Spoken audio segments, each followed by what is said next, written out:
Die Hen en Argan olie wat ek vanaf Marokko invoer, is 'n inbly oliebehandeling wat jou hare behandel en versag terwyl jy dit droog blaas.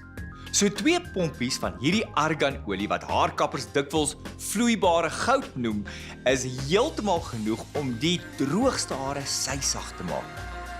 So 'n paar druppels blou straight lotion wat jy ook deur jou hare masseer, sal die uitblaasproses baie versnel, want soos ek dit deur die hare kam, verloor die krul onmiddellik sy stramheid. Die asimetriese kuifgedeelte is die eerste gedeelte wat ek begin uitblaas, want dis ook die krullerigste gedeelte van 'n hare.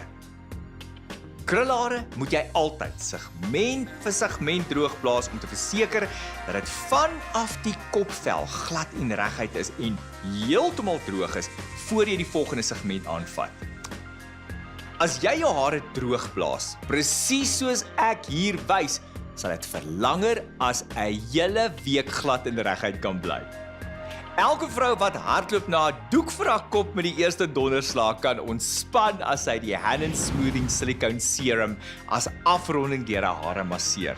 Want net 'n paar druppels hiervan hou 'n hele Karoo donderstorm uit jou hare.